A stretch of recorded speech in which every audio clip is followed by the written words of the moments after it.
Hello, hello, hello, and welcome back to another DCU Daily. Oh, my head's getting cut off. But we are here. We got some news. We got some. We got some. We got to talk about Powerpuff Girls. I'm just going to spoil that outright. We're going to be talking about that. I have a lot to say. Liz has a lot to say. She's joining me today. We have a lot of quick hits, some DCU stuff, but the main thing today is MCU because Daredevil Born Again just got released the other day. So we're going to be talking about that. Well, Liz is going to be talking about it. My friends were like, this show's dog shit. So I'm like, all right, I won't watch it then. But we'll see. But for now, Liz, how are you today on this fine day? All I'm gonna say, gang, is that I'm here. It's been quite a 30 minutes for me. She killed a bunny today, guys. I'm just gonna say getting to the studio tonight was a harrowing ordeal, and I'm worried about what else the night has in store for me. So that's all I'm gonna say. But I'm here, Okay. happy to see all of you. Can't wait to talk about Powerpuff Girls. Well, yeah, but first, my name's Sean. If you don't know, hi. Um, we are definitely gonna be talking about that. But first, we gotta bring in Ryan Gosling, right? So we'll do that first, and then we'll get into the news. It doesn't seem to matter what I do.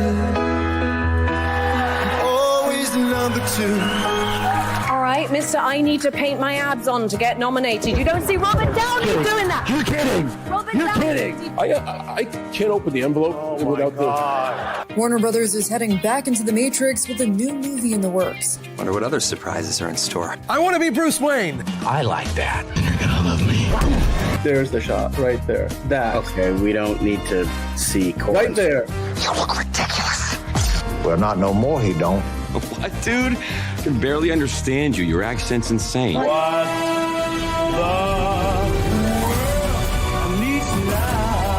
Give me a hand up. Nope, I'm actually okay. Thank you very much. Oh, wow. Wow.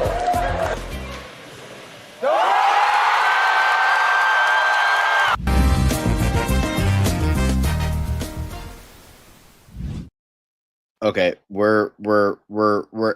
okay. We're gonna jump right fucking into this because we have so much to talk about. So today, Gang, first of all, if you don't know what we're talking about, like Google live action Powerpuff Google Girls. the trailer and You then can come find it back on the because YouTube. Jesus Christ. You can find Now it. I'm not gonna be. So you're gonna be looking at Chloe Bennett's face for a while because I can't play it because people's stuff have been like knocked down. So like this is just like a thing, and then we will just go back to this. I can't show it because people's posts have been taken down, so we're not going to show it that much. So in addition to, and again, you guys need to see it to believe it, but in addition to Yes, it being so horrible, what yes, also strikes me is, and again, I understand that it was just the pilot that they filmed. They were just kind of testing it before, right. hoping to get the green light, but like none of the actresses even look like the characters. Like their haircuts are all wrong. Like there are just so many things that are wrong about this. And I mean, when you guys sent it to me, I was flabbergasted. I was like, there's no way this is real. There's no possible way that this is, and the fact that they were like deadly serious trying to make it a show is unbelievable. Unbelievable.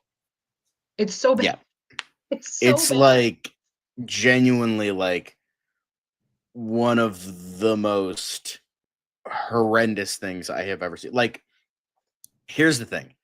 I'm just kind of gobsmacked on how this okay, so it's one of those things. It's just one of those things where it's See how like flustered we are?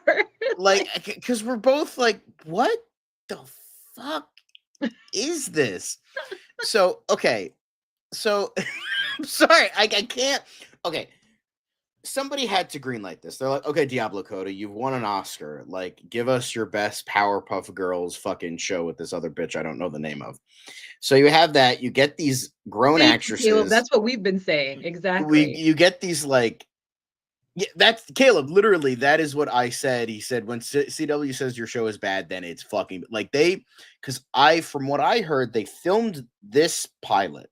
It got canned. Then they're like, okay, let's try to film this shit again. They got, I believe, Madeline Petch, I think that's how you pronounce her name, from Riverdale to be Blossom because Chloe Bennett exited. She's like, this is dog shit. I'm fucking getting out of here.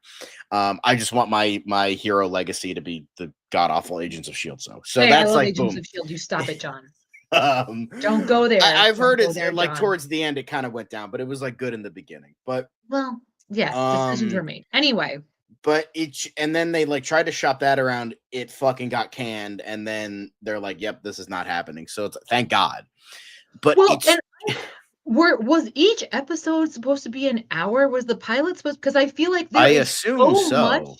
There's so much story in this trailer alone that I genuinely believed it was a season. Like they were taking clips from multiple episodes, and you guys were like, "No, they just shot the pilot." And I'm sitting here like, how gosh darn long is that one pilot that they clipped so many different scenes and storyline? Like a lot happened in just the one singular episode. Still was absolute dog shit.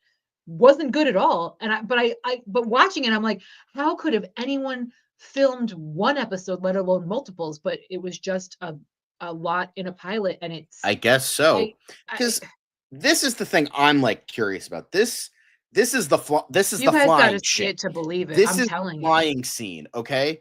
So how in the flying fuck do you have that, and then you have something like this?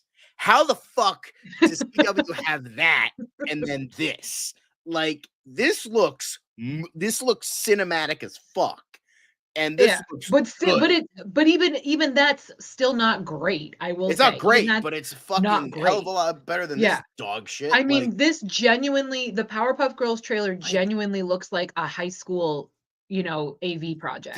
That's what it looks like. Here's the thing is, you cannot compare it to fucking anything because literally everything is better.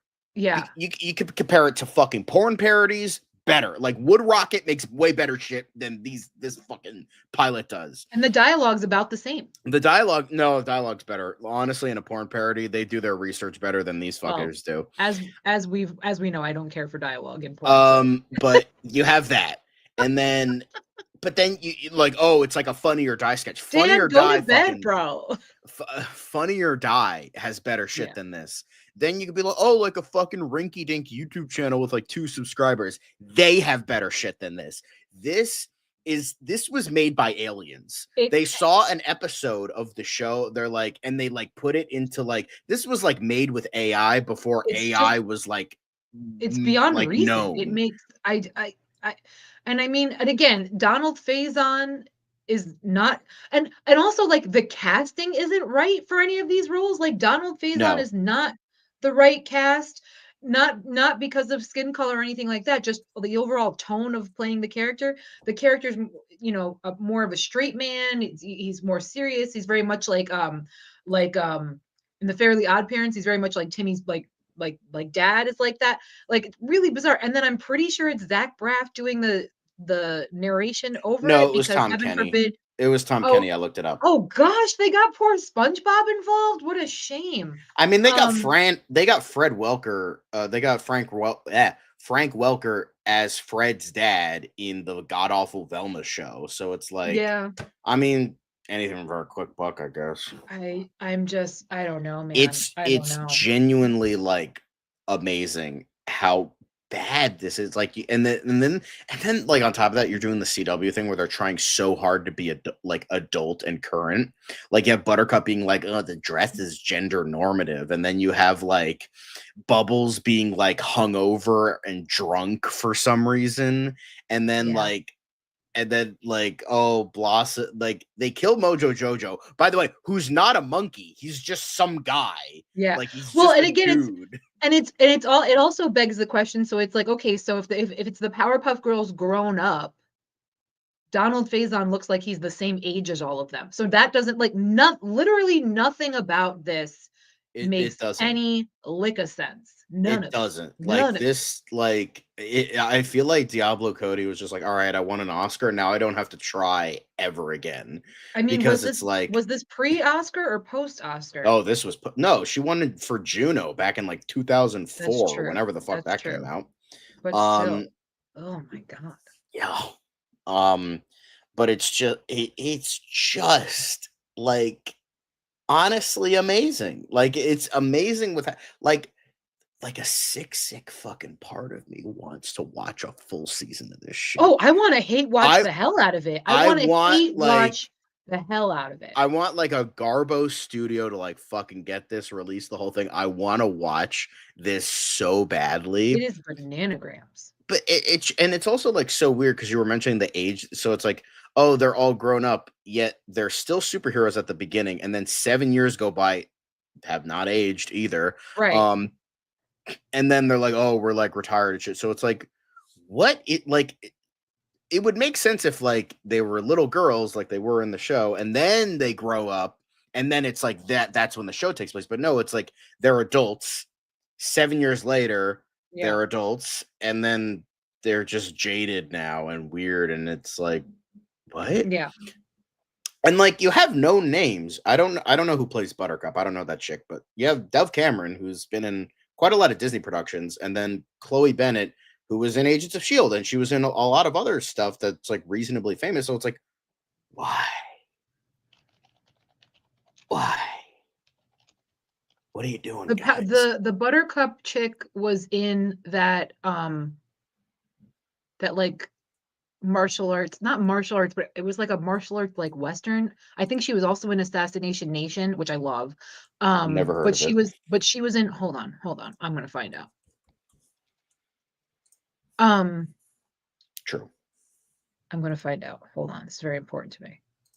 Because because I'm pretty sure she was in Assassination Nation. I love that movie.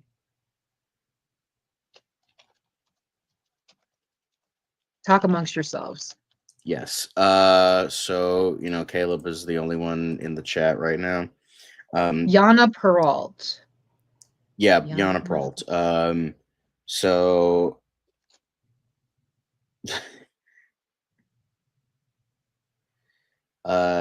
Caleb Underwood, John, don't offend the 5 Agents of S.H.I.E.L.D. fans. Although hey, I'm one of those 5. How dare you? Hermosa Faye commenting on our thumbnail about Clayface. They don't agree, but we'll get to that later. Caleb being like, I'll take the wonky Superman eye than the Powerpuff Girls flying. Yeah, the fucking Superman eye looks a fucking hell of a lot better now, you fucking freaks. So Man of Steel Magnolias has entered the chat. Hey. The you know what? I was thinking of Dove Cameron. That's my bad. I was thinking of Dove Cameron. The wheelchair fight I scene have in no Titans idea Rivals breaking. Where Yara is from. Man is still saying hi to you, although he spells your name wrong. That's right. They all y'all do. Enterprise saying sorry I'm late to the show. Hey, no, you're only like you're 15 totally minutes fine. late. It's fine. You're totally Don't worry, fine. I delayed the stream like 16 times already. This was supposed to come out like fucking 2 days ago, and it fucked up. And then Dan's like, no fucking you brain dead moron. This is how you fucking do it. And I'm like, all right, okay. Hey, now don't beat yourself up, for goodness sakes. And Dove Cameron wasn't even in the movie that I thought she was in anyway, so never mind. I don't know anything. Apparently she was in something with Machine Gun Kelly. What the shit? I can't. Yeah, that anyway. So moving yeah, on I'm sorry. I just both of us I just wanted to you guys need to pull up this trailer because it's so feast for the senses. I want to see it. I want to watch it. I want to watch 10 seasons of this. I want to watch just like what? Like if I were into recreational drugs, I would want to get high as a kite and then watch. I would want to get shrooms and then just like give this a watch. I feel like it would be better, especially the visual. The visuals would probably look better on shrooms than the actual visuals they have here. Oh my gosh. It's as you said, it's bananagrams. Like it's just insane. Also, Dan, the reason I can't show the visuals is because videos have been taken down, so I don't want this video to get taken down. Yeah, So Dan, want to get demonetized? What are you doing, bro? not even demonetized, like stuff has been like Warner Brothers has been like, no, you're They're trying done. to scrub it from the internet. That's how Which, bad they know like, it is. fair enough, but like we're talking about it. But yeah, let's move on to bigger and better. Dan, someone's getting fired. Yeah, probably. It was Currently Ryan have. Reynolds. Because he's good at leaking shit. Not good at dancing, but he's good at leaking shit. He could But be good at dancing. let's move on to bigger, better things. Let's not spend the entire show on this. I want to talk about this for 4 hours. I mean, genuinely, if the series existed, we would have to do like a live stream watching it because Yeah. Like, unbelievable. yo, whoever leaked it, like, make sure to leak the whole episode. We all want to fucking watch it. Yeah, we need to see the whole pilot, please. Donald Faison did it. Also, that was the name. I couldn't think of his name. Like, who is his name? Donald Faison. That was his name. I can never remember his name. I always remember Zach Braff. Don't accuse me of racism. Anyway, let's move on to Mickey 17. So a whole bunch of Mickey 17 stuff. We have, a weekend preview in regards to what we'll be getting. So they're saying that the global box office is going to be a little bit wonky, but it seems to be the global outlook is going to be 45 million, but it seems like the domestic opening is going to be about 20 million, which compared to the budget is about 118 million dollars. So, we've been hearing a lot of positive outlook, but this is essentially fun. It's essentially a glorified indie movie. It does have like some good Rotten Tomatoes scores. There was like a few mixed reviews at the beginning, but now it seems to be getting like positive reviews and stuff like that. Like, it seems like it's gonna make that $18 to $20 million punch that goal. I couldn't think of the word. I love how all of us have already seen it today. This is great. Me too, Ron. Me too, Enterprising. Saw it this afternoon. I have not seen it yet. I'm going to be seeing it tomorrow. But yeah, so what do you think it's going to reach that 20 million? Do you think it'll exceed it, or hope so, because it really is a lot of fun. I think it ticks a lot of boxes. There's something for like nerdy audiences. There's something for action oriented audiences. There's something for, like dry humor, satirical audiences. There's something even, I would say that there's something for the ladies because there's romance in there as well. I mean, Glenn from The Walking Dead is in it. That alone should get he's doing really good. He's got Invincible. He's got this. Way to go, man. And again, a cast like that, you got R. Pats, you got Toni Collette, you've got Mark Ruffalo.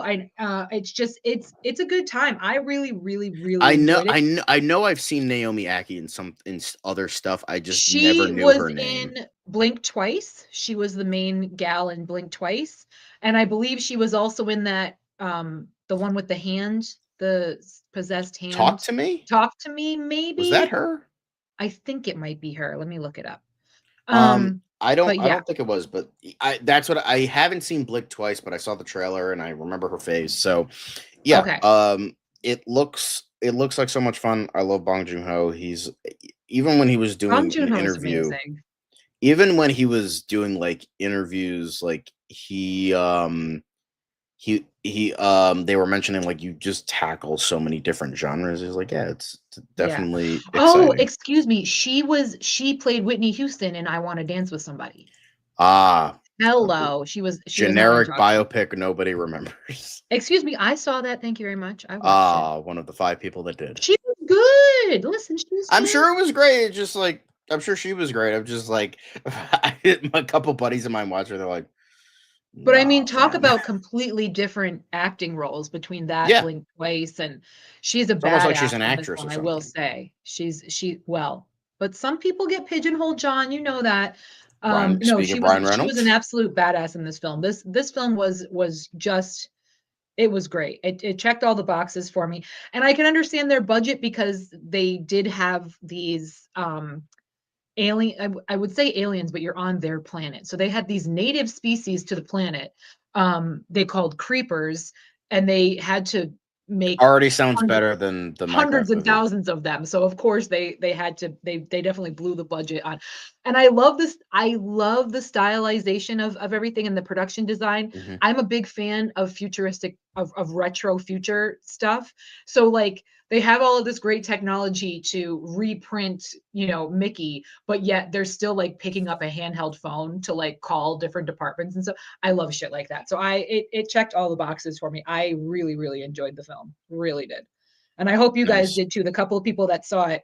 I'm not giving any spoilers away. I certainly don't want to ruin Don't, it for John. motherfucker, don't. No, I have but not seen it yet. I'm going to be but seeing it yeah, 12:30 John has tomorrow. not seen it. Say nothing. I just hope you guys enjoyed it as much as I did. Yeah, it looks like a ton of fun, and so it seems like I hope it'll exceed that 45 million, but I can't imagine. Even though it's been getting like it has a good amount of marketing. Like I've seen the trailer in a lot of movies. I still, God, you motherfuckers better show the Superman trailer once, Dude, I for like. know. I feel I have not seen it. The only It'll be time was like the probably Mufasa May. movie, Sonic, Probably and we'll like one other movie, we'll and it was probably like start that's it. seeing it in May. It'll probably be May time. May, like a fucking They like just 2 months released before the movie comes out. That's they just released another Thunderbolts trailer. I saw a brand new Thunderbolts trailer today. So, you know, it is what it is, man. That's I how don't it know, works. but although going from one thing to another, it seems like it'll get like a $45 million debut worldwide, 20 million here, but it seems like, you know, that it's thriving in Korea, which makes sense. Bong Joon-ho and Steven Yeun, who is also Korean. It seems like it's, you know, kind of it's got a $9 million on its first day for previews, which is pretty good, especially for Korea. Thoughts on that? Do you think because of that, now we're adding on to the idea? Do you think it'll exceed 45 million? And if it's 20 million here, do you think it'll exceed that alleged 25 million worldwide and get better Yeah. numbers? I think worldwide it will do better. I don't know that it'll be a crazy high number, but I mean I hope that it is. I hope that because they were doing so well advertising it, they were doing so well marketing it. I mean, even I took my mom and stepdad to see the Led Zeppelin documentary, and this Oh, trailer I played saw before, that. and even they were like kind of interested in it. So I hope that it does because I think it's really delightful, and it's lighthearted and enough that like it's not really going to turn anybody off. You know what I mean? There's really nothing like controversial about it. So I hope that it becomes a nice hit. I just you know, maybe like an underdog kind of thing. We'll see what happens, but I'm hopeful for it because it was great. Yeah. But that's really awesome because I'm super stoked to see it. My dad even really wanted to see it. Like, he's like, "Have you heard this Yeah. movie called Mickey 17?" I'm like, "Yeah." I'm like, "That's one of my most anticipated of the year." He's like, "Yeah, I'm interested," because that's like my dad. Like, he'd like fucking You find shit on would like TikTok, it. I'm and he's telling you. like, and he's like, "Well, have you heard of this fucking thing?" I'm like, "Yeah, I've known about it for like 6 months now because it got delayed 17 times." No pun Now, intended. it was based on a comic series. Is that right or Based on a no? book. It was Based based on on a a book. It was Okay. based on a book called Mickey 7, and then Okay. Bong Joon-ho was like, "Fuck that! I'm killing this motherfucker 10 more times." Well, So but truly, I feel like 7 is like so quick. Like 17 makes perfect sense to me in the way that they did it. I just, oh man, it was so cool. It was really yeah, cool. I'm It super almost stoked makes for me this want to be an movie. expendable, like almost. Yeah, Just like I'm try it out for a little bit and then stop. and then well, you don't get rights if you're an expendable. That's what it seems like it'll Yeah, be. yeah. But Well, and yeah, I'm not gonna say anything. I'm no, not gonna yeah, say don't anything. please don't say anything, but I like won't. let I us won't. know your like quick thoughts in the comments below about Mickey 17. We will be doing a full review next week, so get stoked for that. We don't know when. We got to figure out Liz's schedule first, but then we will be Yeah. reviewing that. But Liz Liz, has to figure speaking, out Liz's schedule first. hey, you're the one that has like a real job here, so we gotta, you know, we gotta Yeah. cater No, to that. I'm not that you guys need to know my business, but I'm having a procedure next week, so I really don't know day to Oh, day how okay. things are gonna go for me. So we'll see what happens, but We'll see what happens. I plan to see you at least once next week. If you're lucky, 2, maybe even 3 times. We'll see what happens. But you know what you will be here for? Quick hits, your favorite. Oh, hey So now. They're gonna be let's mad quick today, guys. Watch. there's Time it. guys, Time it. Oh my god. I'm forgetting. Anyway. So there's a lot, guys. A lot of quick hits. So so let's get into them. I forgot to open them, so I'm just gonna delay it like a little bit, and then I'm gonna fucking kill my computer. Sinners trailer enterprising. I'm getting really excited for that movie. That movie absolutely looks real amazing. Good. I mean, Michael B. don't play, gang. Anytime you see his name on a flick, it's gonna be a good one. You know who else doesn't play? 2 of play? him in it. Get out of here. There's 2 of them.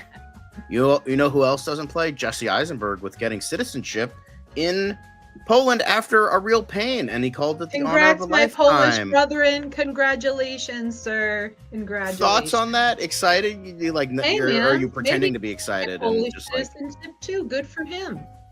I would say if a movie can get me that far, then fuck it. I'll take it. I'll make an Italian movie and be like, yo, guys, hook me up. I didn't read through the whole article. Was this something that he had applied for, or something that they were like, hey, good on you? I think he was trying to get it, but it was difficult. Okay. But then eventually they're like, all right, guy, you made this movie, might as well just fucking give it to you. I think that's what happened. That's nice. Why not? Yeah. Called it an absolute honor, was super stoked about it. So I've gotta be, fucking good for him. Way to go, man. Now we just need Canada to revoke Elon's, and it's gonna be a banner year and for all Variety needs to fucking get their shit together. For real. Oh, anyway. Rude. Anyway, first things first. I gotta fucking figure this out. But apparently, according to the next quick hit that I can't see because fucking Variety is an asshole about it, that apparently our boy Jack Kirby is going to be getting a documentary called Kirby Vision. This is What are your thoughts on that? That's super cool. Is there one about Stan Lee? Certainly not one that came to theaters. Probably. I mean, this is cool. Good for him. I think that's really neat. All right, shut the fuck up, Caleb. But it makes me wonder, are they going to do is it like a documentary? Are they going to do like a docu-film? Are they going to interview different people that have been impacted by his work? Are we going to get a Kevin Smith portion? You know what I mean? I'm sure it's going to be a whole it's going to be talking about his life and his work, and I think that's really cool. It's a definitive feature documentary about legendary Bubba is in development with acclaimed filmmaker Ricky Stern, set to direct. So yeah, he's just going to finally be celebrated because, of course, everyone knows Stan Lee, but not a ton of people know Jack Kirby. So it's nice that he's going to be getting finally getting some attention, kind of like Bill Finger did for the Batman and Bill documentary. So that's pretty awesome. So way to go, Jack Kirby. I think it's great. Next up, Joe Pantoliano is apparently going to be joining The Last of Us season 2. Well, good for him. I mean, he got killed off in the Bad Boys franchise, so what else has he got going on these days? He's going to do another Matrix? I don't think so. Good for him. Congrats, Joey Pants. Caleb Underwood, I need my Rob Liefeld documentary called Wah! Wah! Then Ron coming in, the Rob Liefeld documentary should be called Loser. Yeah, no, I agree.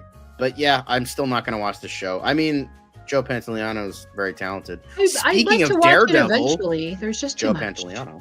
Yeah, that's right. Joey Pants. But now we have a rapid fire. So many things. Recruit canceled after 2 seasons on Netflix. Thoughts? Don't care. Too bad, so sad. Sorry for you. Another one. SWAT fucking also got canceled after 8 seasons on CBS after 2 previous saves from fans. Thoughts? Never watched it. So very sorry for you, gang. But I mean, you had 8 seasons. You're good. You're all right. Yeah. But anyway, speaking of more police shit, another one. FBI spinoff, International Most Wanted, also canceled at CBS. Thoughts? Genuinely have never heard of this one, so RIP. So, actually, International and Most Wanted. So, after 4 and 6 seasons, both canceled. Oh, damn. Really? 4 seasons and 6 seasons? Y'all are fine. You had your run. Bye. Boom. But on the brighter side, fuck you, man. Running Point renewed for a season 2. Thoughts? It literally just got released, so good for them. It must be a hit. I am looking forward to it because I do like that one actor with the slick back hair. I really like him, and he's been showing up in a lot of things these days. Can't remember his name to save the life of me, but I know that's good for them. Is that good Kate for them. Hudson? I do plan on possibly checking out this show. They've been advertising it to death, so good for them. Yeah, cool. Anyway, Paddington, get out of here. Paddington and Peru writers reunite for AI animated feature Critters from Vertigo Films. Native Foreign. Thoughts? Cool. Cute. They look adorbs. I hope they sell a lot of merch, and I'll be seeing it. Hooray. Great. I mean, as long as it's not like the horror movie, which was just discount Gremlins, but yeah. Yeah, I think you'll be all right. But going on to happier things in regards to TV shows, apparently The Night Agent is still killing it, no pun intended, on its 3rd week at #1. Good for them. Does this make you want to watch the show or no? I mean, from all the buzz that the first season got, yeah, and I think Dan loves this show. So again, there's too much, gang. I need to literally take like 6 months off from both this show and my real-time job and like life in general to catch up with anything. It's just, there's too much. Yep. Anyway, Marvelous Mrs. Maisel creators gets a premiere date Etoile. Etoile. I don't know. I Etoile. fucking took like 5 years of French. I don't fucking remember anything. But apparently they're getting a release. Thoughts? Gonna watch it? Gonna not watch it? I mean, I love Miss Ballet. Maisel. I'm relearning, I'm reteaching myself French thanks to Duolingo. Shameless plug, even though they don't sponsor shit for us. So I'm looking forward to it. I mean, they will, Hopefully or else that bird will fucking kill you. That bird is so cute, the little owl. I love him. Anyway, no, Etoile, I'm excited, and hopefully my French skills will come in handy when watching the show. So yay. The only ballet and they were thing- behind Gilmore Girls, apparently. Thank you, Dan. Yeah, they were, but who gives a fuck? Anyway, the only lot of ballet people thing are. I care about in recent like succession is Ballerina with Ana de Armas. That's the only thing I care about. Yes. I get so excited every time I see that trailer. But next up, apparently Hey. we're getting an Extraction TV show, and they're gonna be, it's got a title. Is it gonna reveal the title? Mercenary. Thoughts? I still haven't seen Extraction 2. I barely remember Extraction 1, I guess we're calling it. So you know what? Good for Chris Hemsworth. Keep making that money, baby. Yep. Anyway, Killer Deer, Bambi the Reckoning gets a trailer. No, terrible. Thoughts? I know you'll see it. No, thank you. Not for me. Well, I know Good you job. don't like. I cannot believe the Pooniverse is not only a thing, but is still ongoing. Well, I said that to you guys when I watched the Hey. Powerpuff trailer. I was like, is this a part of the Pooniverse? Because it's that bad. Yeah. Honestly, the Pooniverse is looking really good right now compared I'll to tell that you what. fucking Powerpuff trailer. But Oh, yeah, bro. cool. And of course, variety has to be a dinghole. So Yeah, can we have a rule we're no longer doing variety shit on this show because how annoying. yeah. Oh my god. Anyway, so apparently Disney laid off, fuck you, nearly 200 employees. There we go, given the X button. Across TV and ABC News, shutters the 538 data unit. Thoughts? I mean, unfortunately, not surprising, given how things are going with this country in particular. I mean, all of these giant corporations are just showing their true colors now that they're allowed to not give a damn about anybody. I mean, I'm sure it's budget cuts, what have you, but they just made mad dollars with Moana. It's not like they need to do this. It's not like this was going to hinder production of any kind. So it's disappointing. I don't like to see anybody lose their jobs, but hopefully these folks are going to be on to bigger and better things. Good luck to them. That aren't Disney, because fuck you, Disney. Anyway, apparently, thank you, Hollywood Reporter, for having an X button. Julianne Nicholson, Michaela Watkins, and Eric Balfour among Hacks season 4 guest stars. Thoughts? I've never seen the show. I'd like to see the show, but again, I don't. was I nominated just. a bunch of times. I don't have the time. I just don't have the time. I wish we were in the Matrix so people could just upload that shit right to my brain. That'd be amazing, but we're not there yet. Elon Musk might have it covered with the freaking Neuralink. No, thing. I will never until like use a single product that man has laid hands on. Until it like becomes like fucking no. law, but hopefully we won't reach that point. Anyway, I'll just move. It's fine. HBO's I'm coming to France, babe. I'm out of here. HBO's Jesse Armstrong movie sets lead cast, which includes Steve Carell, Jason Schwartzman, Rami Youssef, and Corey Michael Smith in the film from the Succession creator. Thoughts? Good for them. It's probably going to be great. And since it's a film, I'll actually probably see it, provided it comes to theaters, but it might just go straight to HBO, so we'll see what happens. Anyway, Tracy Morgan and Tina Fey are going to reunite for an NBC comedy. Thoughts? I love 30 Rock. I think Tina's brand of comedy coming out of Tracy's mouth is like the best delivery ever. It's great, so I think it'll be awesome. Cool. Hooray. And then finally, Rachel Weisz is set to star in Vladimir limited series at Netflix. Thoughts? Good for her. I love Rachel Weisz as well. And, her husband's not so bad either. So, cheerio. All right. That's it. No more quick hits. R.I.P. But, thank y'all for, watching this segment of quick hits. There it is. Okay. No, that's Dan. Anyway, can I just say I'm so impressed with Dan. Dan has 700 jobs and he still manages to watch TV shows. I don't understand. I'm so impressed. He watches them in his sleep. Maybe that's what it. Dan, do you have like a chip in the brain? Is that what's going on here? I would imagine so.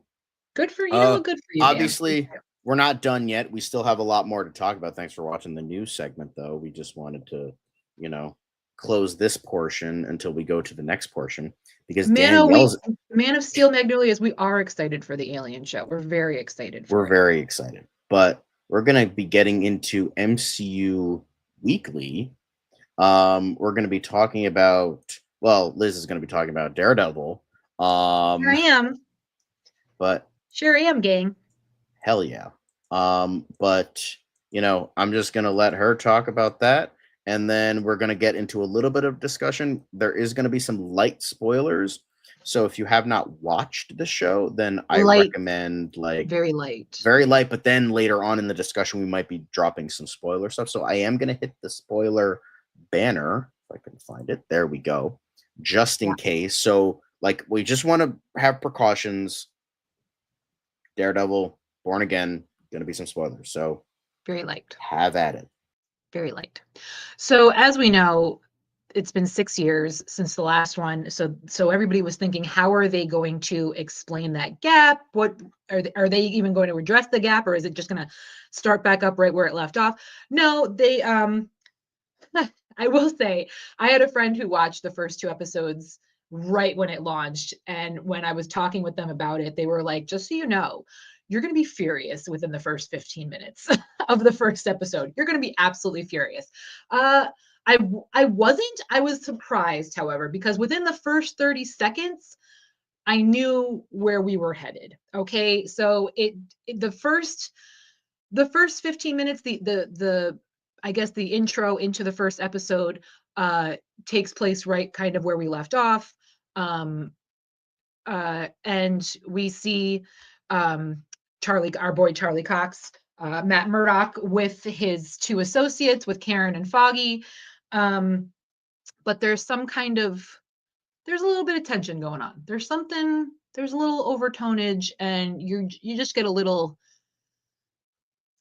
concerned. With me, at least within the first 30 seconds, I was like, who's getting killed? That's all I'm going to say. Unfortunately, again, spoilers, a character does get killed, but it's not who I was expecting. So that was, I don't want to say a pleasant surprise, but it was a surprise in itself. And then it cuts to a year later after this individual is killed. And we find Matt has given up the Daredevil moniker. He's no longer fighting crime. He just is using his law degree and putting it to good use, trying to do the right things. Fisk has recovered from his injuries that he sustained. As we all know, he was shot in the head. And it seems as though his wife has taken over the business, and she's done quite a damn fine job of it. And while she kind of became the kingpin, kind of got to a point where she was like, you're kind of weak. I don't really need you. I'm not a big fan.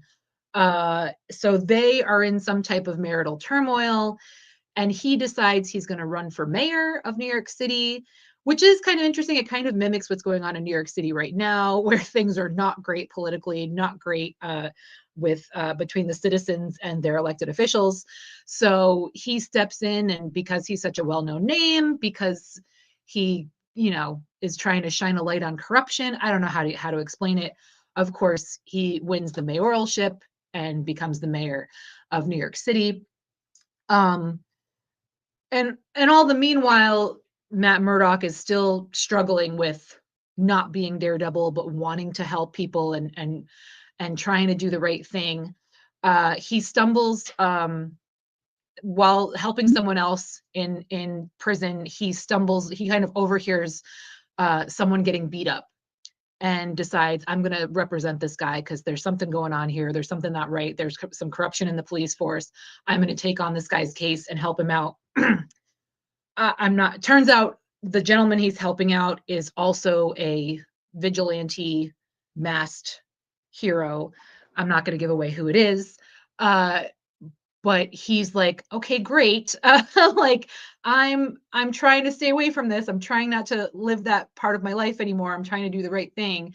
But he understands where this guy is coming from. Obviously, he can relate to what he's trying to do and how he's trying to help the city. So he's kind of in a rock and a hard place, trying to help this guy out while still maintaining, that he's not getting back into that lifestyle. Excuse me. Unfortunately, at the end of the second episode, as he is trying to assist this innocent man who is potentially going to jail for a very long time, gets into a kerfuffle. The old Daredevil comes back out.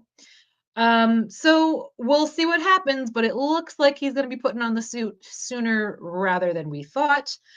He does also sit down and kind of have like a one-on-one with Fisk and says like, hey man, you and I have a history. Don't do anything shady. I'm watching you. And Fisk is like, same thing, bro. Not cool with this vigilante shit. So if I see you put on the Daredevil costume, we're going to have some problems. They do also, I should say, because we saw our boy John Bernthal there, they did make reference to the Punisher, and one of the police officers, the corrupt police officers, actually has a Punisher skull tattoo that we see. So I'm awaiting John Bernthal. Oh my goodness, I can't wait for him, but he's not appeared yet. So it's not, I will say, because as John put it so eloquently before, his friend told him that it was dog shit. I don't think that it's dog shit. I think it's slow going, like any initial couple of episodes are in a new season of a show, even though, again, we've seen this show before. For me, we kept talking about how all of the articles kept alluding to that it was going to be gritty, it was going to be raw, it was going to be really kind of, for me, it was kind of like along the lines of like Luke Cage, if anybody watched that on Netflix, to like as far as like the grit factor is concerned. I don't know how else to phrase that. But I will say, gang, so much cursing. Like, I feel like it was even more cursing than when it was on Netflix. And I'm like, every time they would drop an F-bomb, they said shit, because apparently this is the new thing that Marvel's doing now, where now everybody can just say shit carte blanche. I don't understand. I have a real problem with it personally. But I'm like, I'm on Disney Plus. There should be no fucks on Disney Plus. There should be, and I'm hearing a lot more than I think I should be in these 2 episodes. So again, for a person with the mouth of a sailor, for me to say it's an issue, I think it's an issue. And I every time I see a studio do that for the first time, I'm like, oh, like this is your first time being left home alone while your parents went out. You know what I mean? Like, that's the tone. I'm like, are you kidding? Like, you don't have to take it there. I prefer consistency. Like, why would there be cursing when for 3 seasons there was barely any? You know what I mean? So for me, I just think it's kind of a try hard move. Like, oh, so you're edgy now because you say fuck? Like, okay. It's just lame, in my opinion. But I love me some Charlie Cox. I love me some Vincent D'Onofrio. I met him. He's a lovely man. He waved at my mother. And so and he's Kingpin has lost a lot of weight. They talk about that a little bit. He's trying to, again, he's trying to work on his appearance. He's trying to remove himself from the Kingpin moniker. But, he's the mayor trying to get shit done in the city. So is he gonna resort, go back to his old ways in order to make that happen? I mean, yeah, because that's what he knows. That's what he's good at. So he still is doing some Kingpin type shit, but it's interesting to see how things go. Vincent D'Onofrio was recently in an interview where he said the stuff that Kingpin gets away with as the mayor, the stuff that he does to transform New York City is pretty wild. So it sounds like by the end of this season, we're going to be kind of blown away with the amount of bad stuff that I guess I should say shit, because apparently they can, with the amount of shit that he's able to get done as the mayor. So we'll see what happens. It was pretty good within the first 10 minutes. You had a serious action scene where both Daredevil and the gentleman he's fighting have like multiple stab wounds, like literally, like Matt has like 10 knives sticking out of him, all front and back, everything, and he's still going. And I'm like, you didn't take the super soldier serum, so okay. But hey, it's a Marvel show. What are you gonna do? But I'm enjoying it. It's not as, I won't say I'm like all in. It wasn't one of those that I was like, oh my God, I can't wait for episode 3. But I have a feeling it's going to pick up. They've not let me down in the past. I do love me some Daredevil. So I'm looking forward to seeing where the rest of this stuff goes. Because I do really like Daredevil and Fisk's dynamic. So, it could only get better, gang. But some people also complained about the CGI. I really didn't notice anything too bad, but maybe throughout the season it'll get bad. I don't know. But I mean, check it out if you like Daredevil, if you like these Marvel, especially like the Netflix shows. It does still pretty much have the vibe of like the Netflix shows. And again, now anybody can curse and just drop fucks whenever they want. So that's where we're at. So that's the 2 episodes right there. Any questions? Anything anyone needs to know? Rather than Dan fucking blowing up the chat for no reason. Dan, go to bed, homie. Jesus, you're on vacation. My God. 4 a.m. over there. Like, goddamn. Go freaking take a walk in jolly old London or something, dude. Come on, get out of here. What kind of energy drinks do they have in London? Do they have? I mean, I don't know. It's not called, any English audiences? Anyway. It's not called Monster. Is it like Loch Ness? Like, what do they have? That's funny. But we are going to get into major spoilers now. So if you have not seen it, we're going to spoil the thing that happens in the first 15 minutes. So sure. I did say it. I alluded to it. No, yeah. I know. I'm just saying, well, we're going to reveal it now because it's a discussion now. So, and the fucking article. I was trying real hard not to say who it was. But so if you have not mentioned it, then if you have not seen it, then please go do that. 3, 2, 1.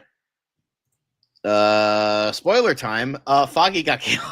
This pisses me off, gang. This makes me so mad. Like, how are you going to do that in the fucking headline? How are you going to do that in the headline? That's so fucked. To be fair, the first 2 episodes just dropped. The body's not even cold, gang. The body is not even cold. Here's the thing. How are you going to do that? Your first headline. That's so fucked. Okay. Here's the thing. I think what they did, because when I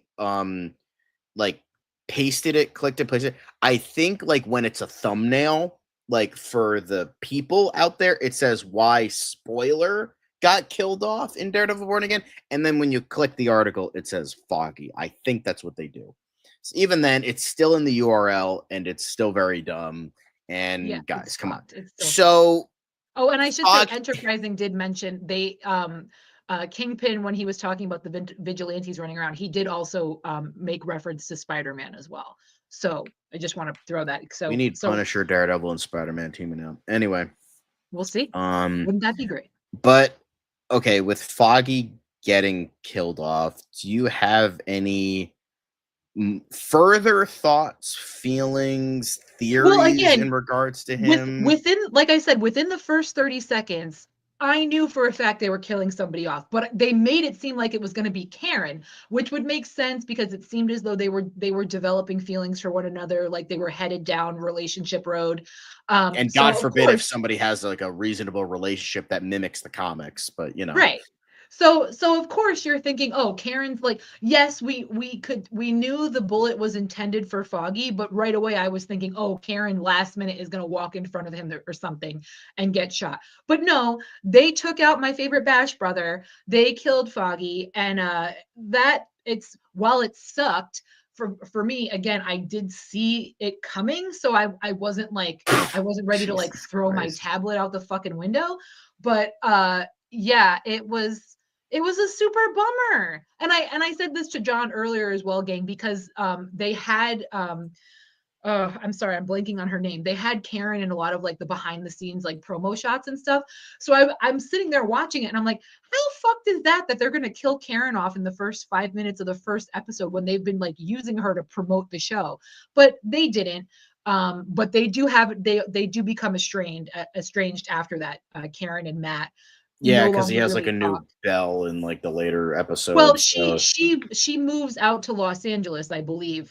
Karen does, because Matt just got distance. He, like I said, he hung up his Daredevil suit and got kind of bitter and jaded. And Karen was like, "If you're not going to talk to me about this, if we're not going to work through this, I'm going to move on with my life." And like that makes me like not want to watch the fucking show, because like I don't get why people are so fucking afraid to get the like Marvel specifically the canonical relationships from the comics into because certain... they can't be happy. They have to be jaded. Okay, Superman and Lois did this for 4 fucking seasons, and they did it fine, and it was great. And they need the distraction of crime fighting to Superman so you don't have to and think Lois about how lonely they are at home. They didn't need a Paul. They didn't need a bullet to fucking kill them. They just had them, and it worked. What he needs. But also I will say, as I mentioned, so the Fisks are having marital problems, and it turns out Matt Murdock's new, we'll call her girlfriend, they started dating, happens to be the Fisks' marriage counselor. So, oh damn, that's gonna get interesting. What a surprise. They took it that way. But yeah. I mean, it's just like we can't have Mary Jane. We have to have like MJ. Yeah. Not MJ, but MJ, but not MJ, and then they forget each other. Hawkeye's relationship is good. Caleb yeah, said Hawkeye. There you go. Caleb said name a healthy relationship in the MCU. So like Hawkeye, but then he went Ronin when his whole family got snapped. So but then he became not Ronin, and now he's happy again. So yeah, and then the guy nearly died in real life. So what shit? I don't know. But yeah, Foggy got killed off. The reason I brought up theories for you, because apparently there was an Easter egg. So the address for the Nelson, Murdock, and Page law firm in Daredevil Born Again is 468. It is an Easter egg to Daredevil issue 468, called The Secret Life of Foggy Nelson, in which Foggy fakes his own death. So fucking fingers crossed, gang. My favorite Bash brother. How are you going to take out? I don't know what you're referencing, but from the Mighty Ducks, John. What are you talking about? I never have seen any of the films. Fulton Reed, John. Fulton Reed. Oh my good Lord, sir. You're going to stay up until 5 a.m. That was before my time, man. Please watch all the Mighty Ducks films and educate yourself. Come along. Are you joking me? Joshua Jackson, Emilio Estevez, Foggy. Come on. Freaking Kenan Thompson. Come on. It's so important. Mighty Ducks it isn't, so but important. Do you think like he actually faked his death because of insert reason here? Well, so I will say, okay, so the whole yes, that's a very good possibility, because the whole reason that he ended up dying was he was helping somebody hide out. Somebody that one of his clients that he was representing, he was helping them hide out. Matt found out about it, wasn't comfortable with it. The gentleman called Foggy from his home and said, "Hey, something's happening. I'm in trouble," in order to get Matt to don the Daredevil costume and leave Karen and Foggy alone. And once they did that, Foggy was then exposed, and somebody from a rooftop shot Foggy. So it was a whole setup. So there is a very good possibility that yes, he does live, and he's in witness protection. They're hiding him. I Lord knows I would be thrilled if he came back, but it's not looking that way because, like I said, they did it like, this is a year or so later. I mean, you don't know. You just don't know. We'll see what happens. It just feels very dumb. Like it just feels like this is the like kind of desperation thing that I saw from the showrunner.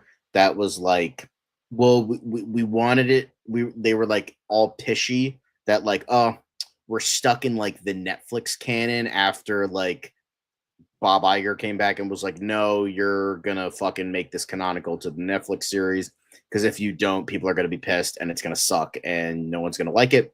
So you got to do that. So he's like, okay, fine, I'm gonna kill off Foggy and make Karen move away. Just like it feels very spiteful to me. Yeah. Like it feels... Daredevil Born Again is a series. And again, my friend that saw the episodes the moment they launched has read the whole Born Again series and has said Matt becomes very devout in his Catholicism, and they've already alluded to that. There's a lot of I mean, they already did Born Again. They literally did That was season 3 of Daredevil was the Born Again storyline. So I don't know how they're we're anticipating, because again, in the background of a couple of shots, you see a church, stained glass windows. At one point, he's looking at a church, kind of thinking, should I go in? Do I, should I go back? So we're expecting with the development of his relationship with this therapist that he's also going to seek guidance in the church and still. So as I say, I think he's putting on the suit. He might not put on the suit until the very last episode, to be perfectly frank, because which would be fucking stupid, but he's trying to do the right things. Well, he also needs a brand new suit, because remember, he had like 10 puncture wounds. He lobbed off a freaking devil horn and in his helmet in that opening fight. So they might just be waiting to reveal the new suit at the end. I just don't know. But my friend did say the Catholicism got really annoying after a while in the comic. So we'll see how much they use it. I mean, that's it might the turn people off. I'm just saying, some of the most famous favorite, some of my favorite, I'm gonna go comic book stuff, because I was I love Daredevil. I need to read more of it. It's some of my favorite comics. He's one of my favorite Marvel characters, and so I've been trying to steep into stuff more. But one of two great lines from Daredevil. Well, Daredevil specifically, not Matt Murdock specifically. So one of them was from the Daredevil and Elektra series, where I think that was Chip Zdarsky, which I think this Born Again is specifically also inspired from. But they were Daredevil and Elektra were going into this raft kind of prison. And they meet up with, and there's this dictatorship there, and US agent is a part of it. And so Daredevil walks in and he's fighting through shit, and then he meets US agent, and he's like, all right, I'm gonna give you one chance, go with God, or get the fuck out of my way. And he's like, you need to be good with God. You need to look at your choices, be good with him. And then US agent, being the fucking piece of shit he is, he's like, I'm good with God. I have nothing wrong. I need to do this. This is what I need to do. And then fucking Daredevil is just like, if you were good with God, he wouldn't have sent the devil. Boom! Lights out, and beats the ever-loving fucking shit out of him. And US agent right at the end throws the shield at him. He catches it, puts it on his back, and he's like, all right, fuck off. He said something else. I forget what that line was, but then he steals it and just fucking leaves and continues to do his work. And that's just awesome. And then one of the most famous lines from Daredevil that I love, even though it wasn't Matt Murdock, It was actually I was gonna Iron say, Fist. I don't see our Matt Murdock in this show doing something that badass, honestly. But No, hey, because you I got to know. keep it towards like MCU stuff. But Yeah, but let's throw 100 fucks in there for no reason. Okay. it was during Civil War. This was when Iron Fist, Danny Rand, was Daredevil, because I think it was either prior to the events of Civil War or during Civil War, where Matt Murdock's like, I can't be Daredevil right now because of either the Superhero Act or something else. So Danny Rand's like, okay, I'll take over Daredevil. He's like, cool. So there was like a fight that happened, and like Daredevil, Danny Rand gets caught. And I think Mark Millar forgot that like Danny Rand was Daredevil, because this was a very Matt Murdock line, but he's like, fuck it, I'm gonna do it anyway. I don't give a shit. Yeah. And so he gets caught by Iron Man's like legion of like pro superhero act. And so he gets caught, and he's like, I want to speak to Iron Man. I want to speak to Iron Man. And they're like, all right, fine. So he eventually meets with him, and he doesn't say anything to him, but he slipped a silver dollar under his tongue. And then he fucking gives it to him, places it into his hand, and he says to Tony Stark, like, all right, I guess that makes 31 pieces of silver. And then turns around, he's like, sleep well, Judas, and leaves. And I'm like, if they can find a way to implement like any of that into the show, then like maybe I would watch it. But like, we need more of that like badass Daredevil, because that would be so fucking baller. But like, I can't imagine. Yeah, I dig that. Now, like, I would never read Civil War, but like, I would totally read. I really want to read the Chip Zdarsky run, because I've heard nothing but amazing things about it, both the Daredevil run and the Daredevil and Elektra run. So I definitely want to try. But you know, it's like, even with all this, you know, it's still getting like decent reviews. Like, even though there's only 2 episodes, I feel like this is a bit unfair, because we've gotten 3 seasons and they're makes sense. But it's like, do you think it's an 84 show right now, despite it only being 2 episodes? No. And I honestly think it's a little fair, lower. I think it's a little lower, honestly. I was surprised season 2 got such a much lower rating, but I think it's a little lower for me personally right now. I'm like, again, we always know the first couple of episodes, it takes a little while to get off the ground. So it hasn't grabbed me the way I was hoping that it would. The end of the second episode was great. Okay. But again, I'm hoping, I'm assuming it will. I'm sure it will. It's going to build throughout. So I expect that score to get higher as the season goes on. But as of right now, that's not where it is for me. Right. So I mean, there's you know, I just think that's a little bit unfair. Like, there's like, this person's like, we're 2 episodes in. Like, come on, that's exactly. It's not totally fair yet. Yeah, it's not fair. But yeah, I mean, you know, we have, by the way, cool concept art that I wanted to reveal, where it doesn't look like he has tits, so that's kind of good.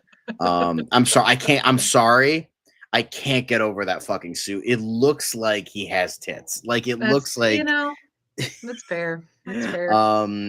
You know, but like, there's like a whole bunch of stuff. We have like recap about Wilson Fisk and what Bullseye, you know, all these clickbait articles, and you know, White Tiger. I assume that's the vigilante you were talking about in prison. Yes, White Tiger. But I White will Tiger, say, to be fair, that he was in the fucking like trailers. But I will say the gentleman who plays White Tiger has actually passed away from cancer since filming the season. So in episode 2, they did have a nice little tribute to him in the beginning of that episode, because that's when we first see him. So yeah, it's I'm trying so hard not to give everything. That's why we have the spoiler here, warning. That's why we have the spoiler warning, so we don't, you know. But you know, we just kind of wanted to have enough discussion about Daredevil, because you know, it deserves it. It's a huge thing. A lot of fans are excited. Some people say it's really good. Some people say it's not. Some people say it's mid. It's kind of all over the place. It's okay. I certainly wouldn't call it mid. It's better than mid. But it's, you know, like I said, it's going to take a minute for it to get off the ground for me. Right.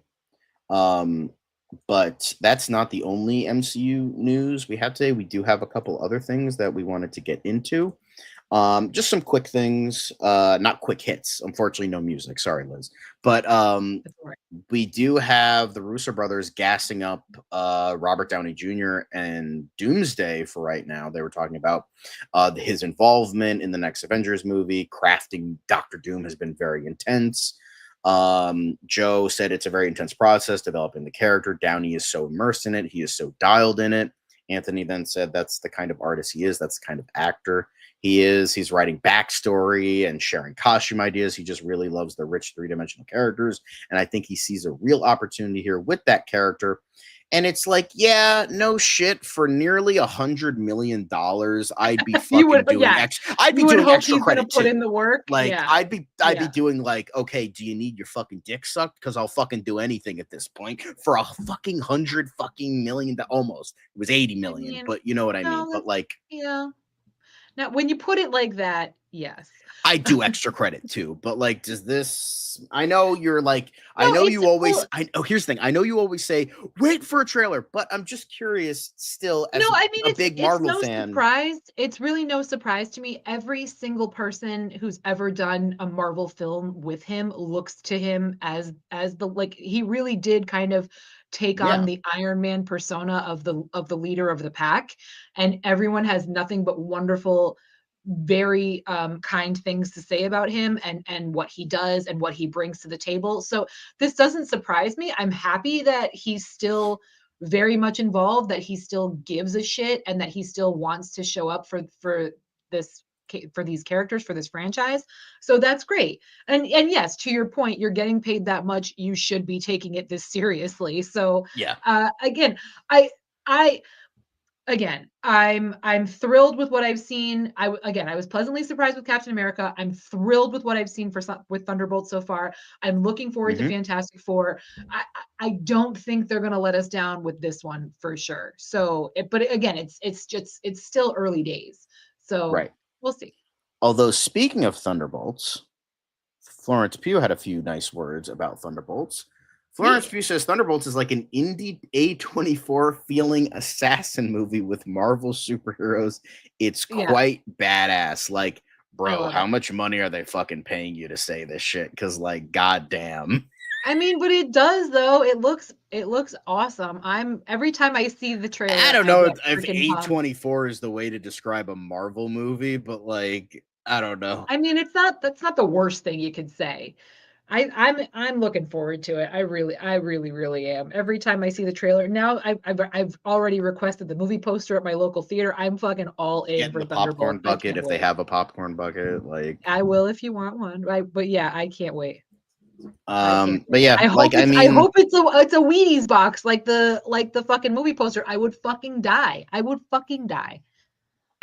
Let's not, because we need to milk you for all you can. Anyway, but going back to Doomsday, apparently, Chris Pratt's Avengers Doomsday screen time might be at risk due to Terminalist Season 2 filming conflict. Now, if you remember, we were talking about the concept art the other day, and it seems like allegedly, not only if it was real and not only if it's current, that he might have a big role breaking people out of Battleworld, allegedly, but that might not happen now, although script changes and it might not being real might not have been the case.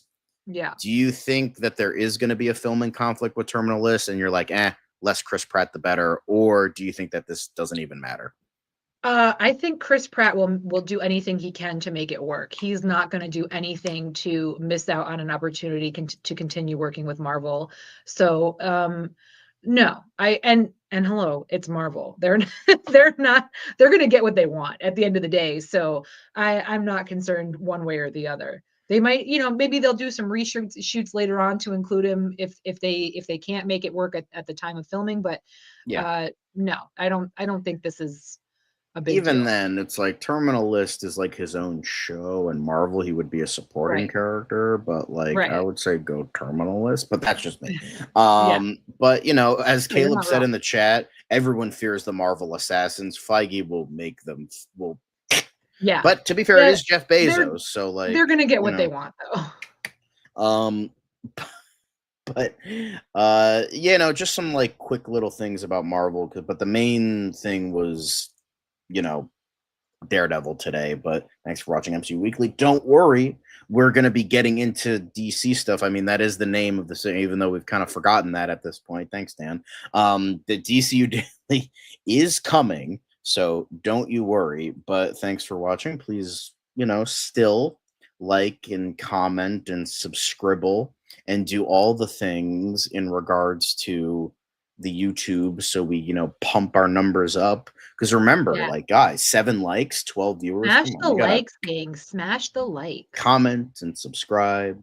Do all the things. But Caleb is rocking the chat today. Like, he's just like, Caleb, you've been on Caleb. one lately, bud. Thanks for Caleb. that. Thanks. I mean, you're fucking pumping our numbers up, so like, we'll take it. But Enterprising, don't worry, we didn't forget about you. But yeah, you guys are the only major. Ron left because he didn't want to get spoiled, but Ron can come back. I don't know. I hope he comes back. Ron. But Stephen Ortega as well. But but that's it. But now we get into the real meat and potato. Well, not really meat and potatoes, because it's like not a lot of meat and potatoes today. That's why we're doing a fan casting today. But before we get into fan casting stuff, we have interesting things to talk about, mainly Superman stuff. But like, I wanted to highlight this because it just made me laugh. But Variety apparently is predicting that Superman could be nominated for an Oscar already. Hey. The fucking movie hasn't come out yet for best visual. Dude, that's great news, though. That's great news. That's great, What are bud. your thoughts on that? I think that's cool. It just made me laugh. It's like, bro, the fucking movie hasn't come out yet, and great, people are already though. complaining about the CGI. I mean, if that didn't give people hope before, I think that's great. That's really. But it's like people. I mean, that's the kind of buzz you want. I know, but it's like, that's wild. First of all, no general audience member cares about the Oscars. But first off, second, like, you're already making that claim. It's I think that's over amazing. a year away. Like, that's amazing, though. That's really good. That's really, really good. But I mean, but it's also being like, I could say tomorrow, I predict that that Mission Impossible fucking 8 is gonna win Best Picture. I could predict shit. I could like fucking say that too. Like, but we know for a fact that it never would. So, but you never for visual know. effects, it might be up against Mission Impossible for visual effects. I mean, that's a possibility. It might be up against Jurassic World Park, whatever the fuck we're calling it these days, for visual. Jurassic World Rebirth. It might be up against Fantastic Four for visuals. We don't know. Thank you, man of Steel Magnolias. He's saying he's a good listener. Well, we appreciate that because we like getting your comments. We like to listen to your comments. So it's a bout of listening. But I don't know. This just made me laugh because it's like, already? But going on to another Superman related thing, fuck you, Variety. But apparently we heard about this a couple months ago, that Warner Brothers moves to throw out the Superman suit over the foreign copyrights. If you don't remember, there was apparently a push by one of the estates, I think it was Joe Shuster's estate, where they were like, hey guys, you can't be like selling this shit in foreign countries because our copyright is we still have that. You guys don't have that yet. But it's like it was like specifically foreign movie copyrights, because like copyrights are different by country. So they're like, hey, you can't release this. But Warner Brothers now is apparently like, go fuck yourself. We're Warner Brothers. We're going to throw this shit out. So apparently, Mark Perry was saying he filed the suit in January, seeking to invalidate the studio's copyrights. It was specifically United Kingdom, Canada, Australia, and Ireland. But apparently, Warner Brothers made a motion to dismiss this on Wednesday, noted that courts have repeatedly rejected Perry's claims, finding that his mother, Jean Peavy, signed away all rights to the Superman character after Shuster's death in 1992. I mean, hey, let that be a lesson, gang. If somebody wants to buy your rights, know your worth, and if you're willing to do it, make sure you put a big enough price tag on it so you don't regret it 20 years down the line. I'm just, shit. We see stories like this all the time. Shit happens, but it's unfortunate. But you can't. I mean, I'm siding with the studio here. Like, you can't come at me, 50 years later or whatever. It's just a joke. Sorry. Too bad, so sad. Hosea has entered the chat. Hi, Hosea. They're saying, are you guys caught up with Invincible? I still need to finish season 2. I need to So start it. I've got to start it because again, I'm hearing really good things from multiple sources, so I got to check it out. Maybe tonight I'll start it. yeah, this is like sort of a weird thing because I hate to side with Warner Brothers because Warner Brothers is Warner Brothers. So, Yeah. but here's the thing. They fucked up. I'm not gonna lie, they did fuck up. Joe Shuster and Jerry Siegel, they signed away the rights to Superman back in like 1930 or 40 something. Well, and again, hindsight is 2020. Initially. Did they have any idea this was Exactly. gonna happen? No. So again, too bad, so sad. It's a It shame, but sucks, and we want to see no the one little had guy any come idea. out, but it's like Yeah. they have no like so in addition to like signing away any rights back in like the 40s, they signed the Superman character, and then whatever residuals they had, which was like none, whatever like leftover copyrights, his wife signed that away in after his death in the 90s. So yeah, it seems like everybody was making a big stink over this because this happens every time. Although this was different, but back when Man of Steel and Superman Returns came out, it wasn't copyright. It was something else specifically. It was like specifically Superman the character, but now it was like copyright in foreign places with Joe Shuster because it went back to him. But considering that she signed away the rights, Warner Brothers have it. So it's a whole rigmarole, but at the end of the day, Warner Brothers, they like with the history of Matt Peary that nothing is going to happen from this. He's like, we've shooed this guy away multiple times. Warner Brothers is a big corporation.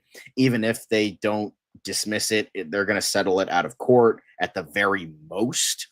So yeah, it's just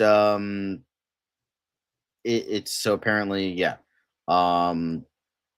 25,000 for the remainder of her life. I think that's a pretty good deal. So yeah, it's a whole copyright rigmarole, and even then, Superman is due to enter the public domain in about 10 years. So well, at least the OG version. I know the Batman version is. I know the Batman is going to be also soon. I think it's like in either the year before, whatever it is. But yeah, it's pretty much people making a big stink over nothing. Not long until they enter the Pooniverse, unfortunately.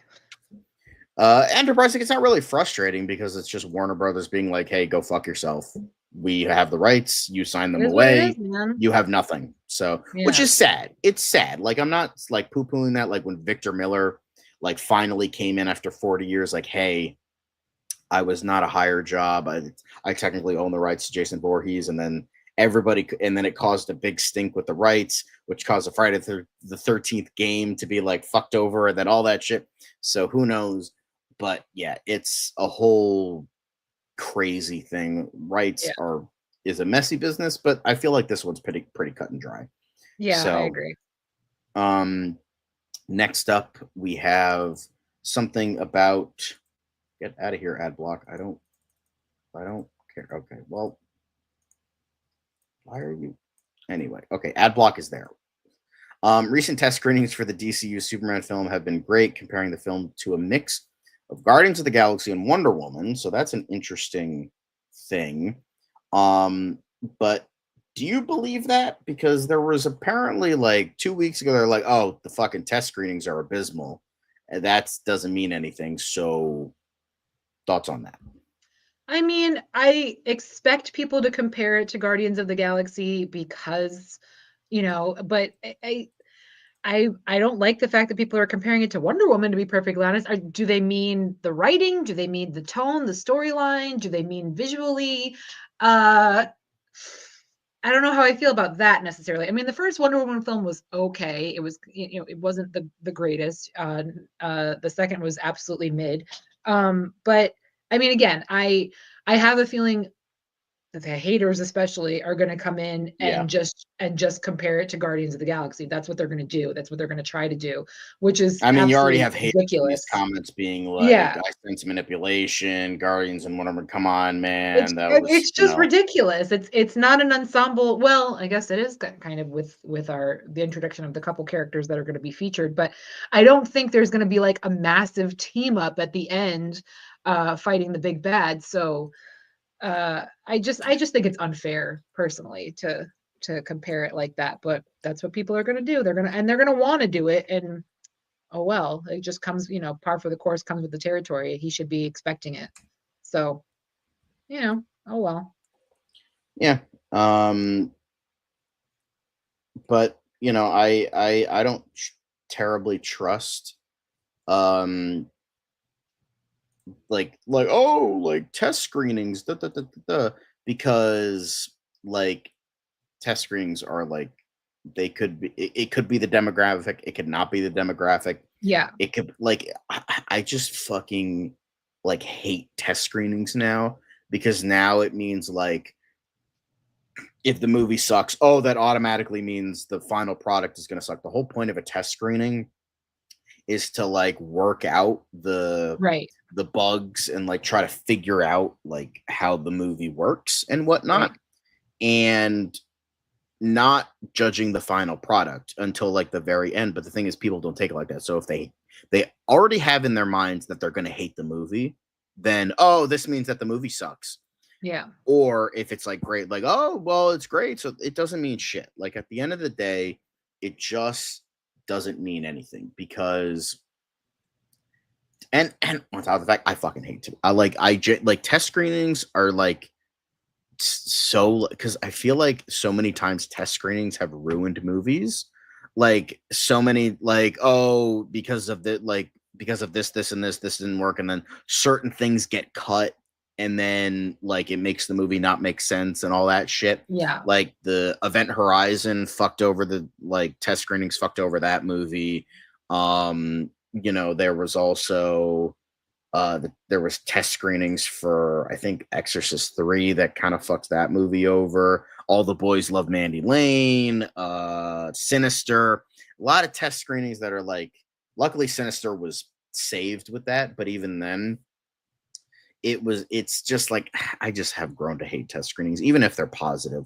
It's just like nowadays I feel like that doesn't even matter, because now I feel like test screenings are literally now only done to like fuck with people. That's all it is. Yeah. I genuinely believe that, because it's like now, oh well, none of this actually matters because this person, from even though they fucking like signed an NDA, they're like, oh no, this sucks. So it's like, oh well, no, I'm not watching this movie because this guy saw like a 5-hour rough cut of the fucking movie, and now I'm not gonna see it. It's just like, I don't know. I've grown to hate test screenings so much. If I ever become a fucking filmmaker, I'm not doing any test screenings. Fuck your test screenings. I just feel like it's a very superficial way of like judging shit. And like, does anybody keep their mouth shut? Does anybody care about NDAs? Well, I mean, I think it is a necessary evil, if anything, because like you said, it helps them kind of iron out some details that maybe they were on the fence about. Do we necessarily need this? Do we need that? Is it going to play well with audiences? So I understand it to a point, but yeah, it's frustrating when almost because you feel like, like this handful of people is going to determine the outcome of this film. So I'm on the fence about it personally. Right. But that's just, but that's just my thoughts on test screenings. But we have one more final thing in regard before we get into fan casting, which we'll try to keep rather short, but Porno Jaganathan, I hope I'm pronouncing that correctly. I'm never going to be able to, but right. I'm going to try my best. Apparently she's gassing up the show again. Apparently she's playing the character of Zoe, a new original character. Seemingly confirms that the Guardians know not of the galaxy, but the Guardians of the Green Lantern Corps will appear in Titans. We have all the characters we know and love, the Lanterns, the Guardians, Sinestro, and that world is still intact, and everyone is presented as heroes and villains at the same time. What are your thoughts on this general confirmation that the Guardians, if you know who they are, appear, but mainly, if you don't know who the Guardians are, the last line that she says with everyone is presented as heroes and villains at the same time. Thoughts on all that? I mean, that definitely is interesting, that idea that we're going to see both, like, I guess both sides, the good and the bad of these individuals. I still am not familiar enough with any of the other characters to I'm just looking forward really to being introduced to these characters and these storylines. So for me, I wouldn't say I have great expectations, but I'm hopeful, and I'm everything I've seen so far leads me to kind of to get excited, to be looking forward to the show. So I'm down for it, and I love this actress. Again, another one from Never Have I Ever, as we talked about the other day. Great show. Definitely check it out on Netflix if you can. So I'm looking forward to it for sure. Yeah, I think I'm still iffy on the whole thing because of my certain reasons, but I just hope that it's not like they're going to portray, oh, Hal Jordan's a bad guy and Jon Stewart is the good guy, and they're going to fucking like do that whole thing. I just hope it's like it showcases the Guardians as like, oh, they're orders of they are the order of the Green Lantern Corps, but it shows that they're kind of assholes. Yeah. Which they are in the comics. But then there was also the idea of like Sinestro. He was a good guy at one point, but then maybe saw the evils of the Green Lantern Corps and like went and made his own. That could be interesting. And it could show like the troubles that Jon Stewart had because he is a vet. So maybe they can like play with that a little bit. I'd like to think that maybe Hal Jordan has already been Parallax. That's like an ongoing theory. And he's like kind of dealing with that. That's why he kind of absconded from the Green Lantern Corps, and he's just kind of been like a drifter. And Jon Stewart is the new like main Green Lantern, while Guy Gardner is just kind of doing whatever.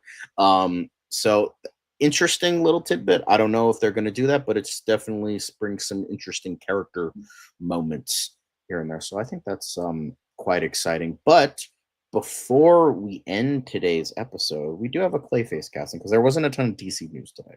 So we're going to be getting into Clayface stuff, which, because, I mean, this movie is happening.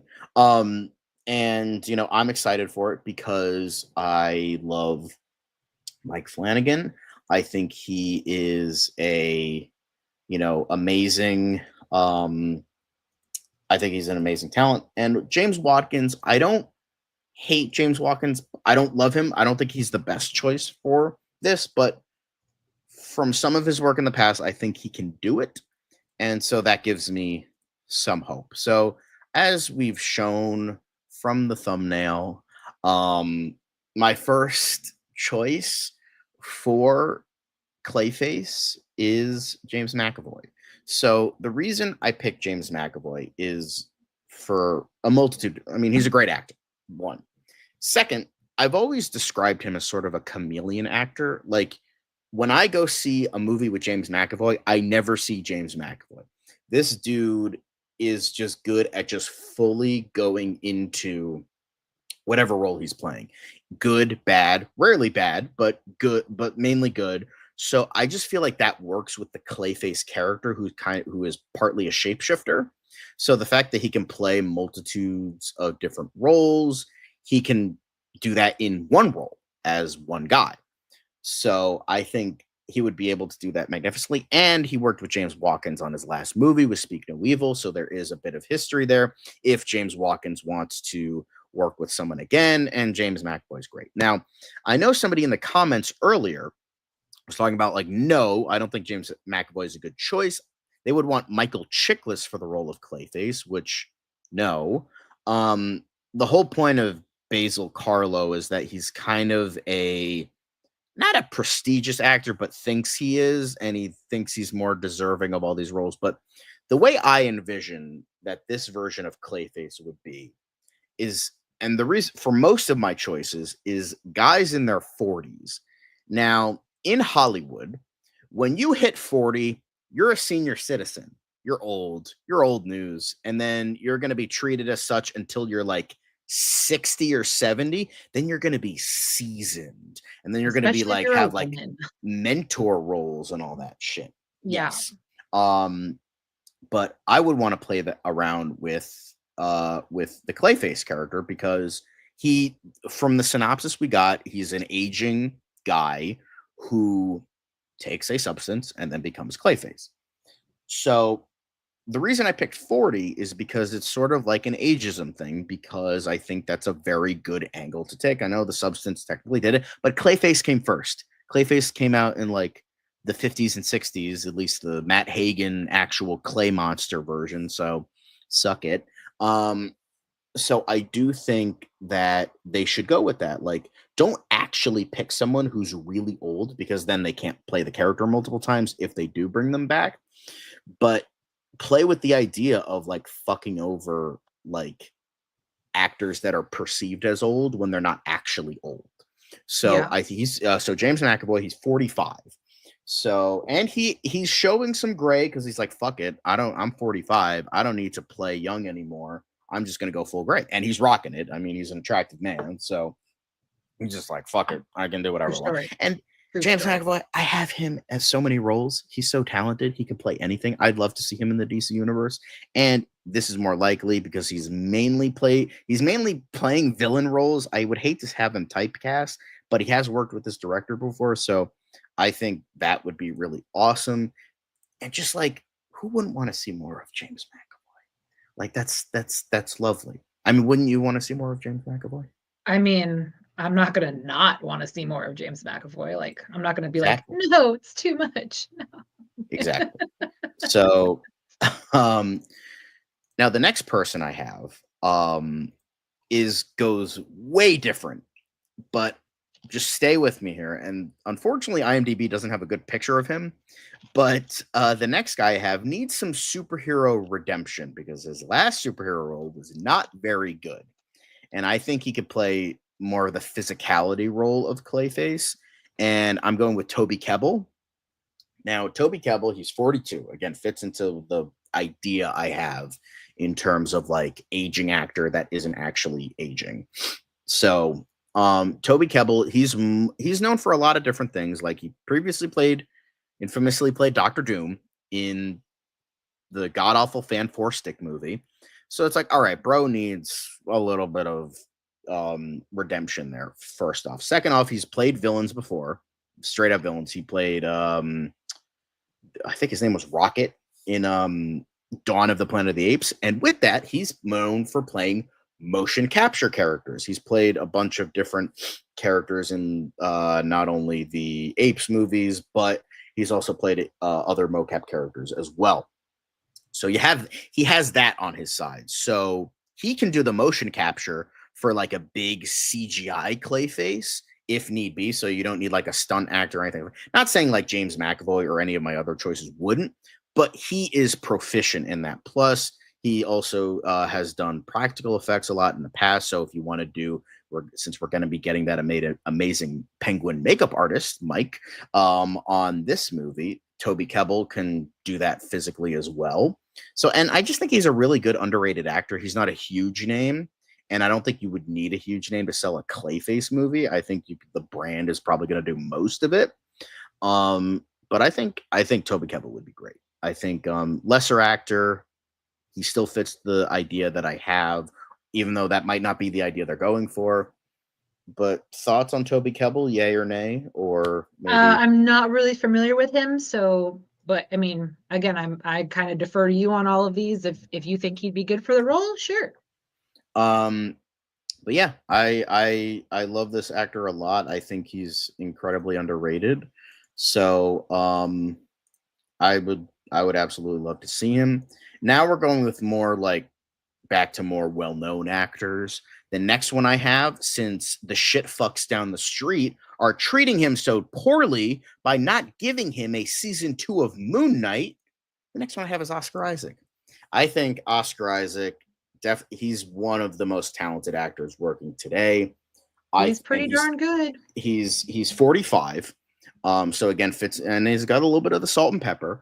So I mean, he still looks good. Like, all these guys look sure good for do. their age. He so sure it's like, do. So Kevin Feige confirmed that Moon Knight is not.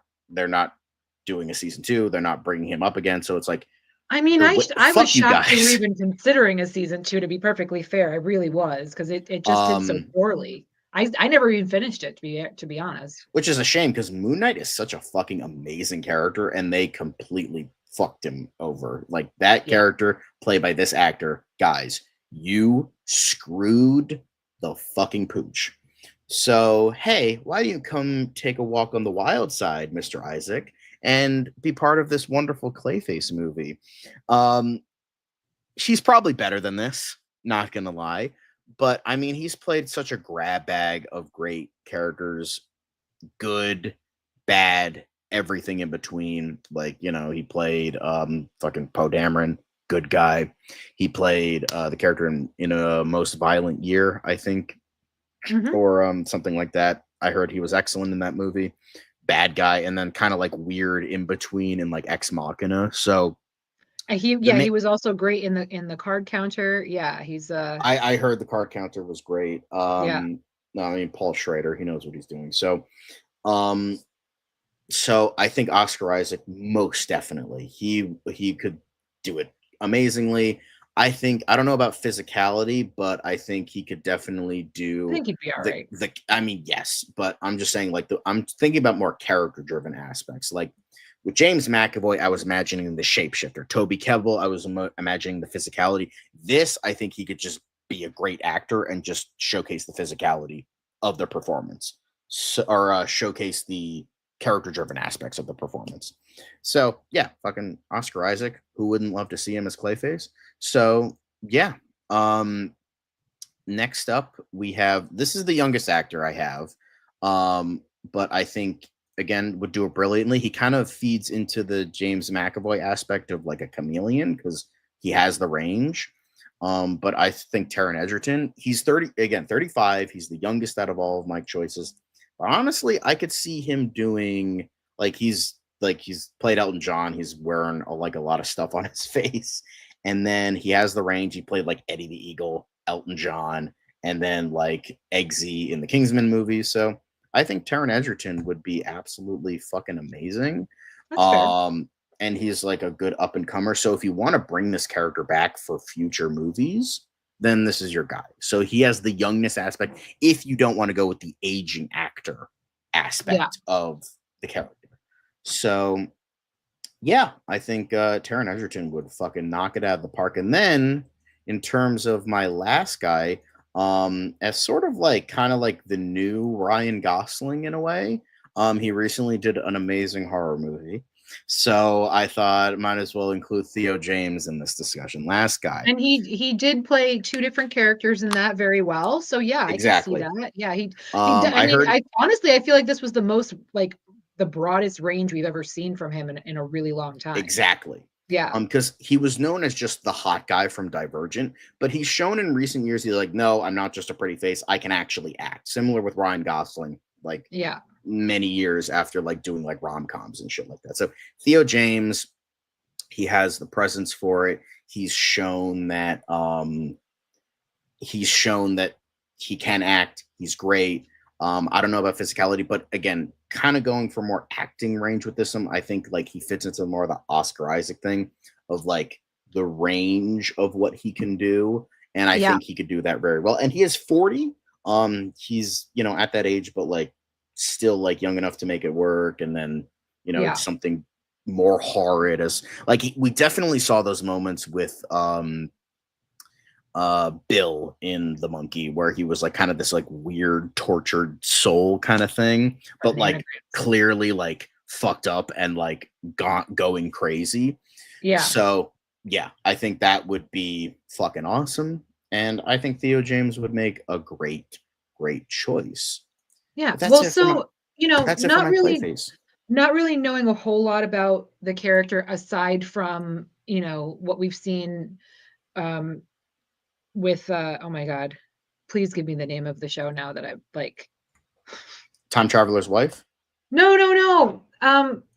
Where we saw Clayface recently. Oh, Creature Commandos. Thank you, Jesus, you guys. It's been a day. Can I just tell you? It's fine. We still so based on that little bit, based on Alan Tudyk's delivery of how he's going to do the voice of Clayface in his upcoming project, and then what you're describing, I wrote down just a couple of names really quick. The oldest, and I know you're not gonna agree, but Nicolas Cage. I'm just throwing that out there. No, more Nick Cage. Do you really think I would fucking not want? More what? Nick Honestly, Cage? Gone in 60 Seconds was on the other day, and then they showed Con Air immediately after. So he's just been on my brain. But the very first name I wrote down was Timothy Oliphant. We talked about him the other day. Yeah. We've seen he has more range than what he's been kind of allowed to, and he can go a little crazy, he can go a little funny. I think he would be great. Sebastian Stan, he's got insane range, and he's down to clown. I mean, he was in A Different Man, which Mike Marino, right, did the makeup for, so it kind of yes, works. he did. I mean, unfortunately, Sebastian won't be able to get his pecker out, but because apparently that's like written into his contract that every project he does, we have to see his penis. Aside from the Marvel it's like stuff, Sam Rockwell. He has to dance in every one of his. I'm just honestly, saying, it's Sam Rockwell, Sam Clayface. Rockwell. That would be good. Pedro Pascal, of course. Sean Gunn. Why not? Why wouldn't he? John Bernthal, just because I love him. And Walton Goggins, which again, a little too old, but the man has. It could work. I want to talk about range and dedication to the character. That would be great. But the unfortunate is for a lot of these guys, they're great. I'm not denying the greatness, but like Pedro Pascal is Fantastic Four. He's not doing that. John Berthal's coming back as Punisher.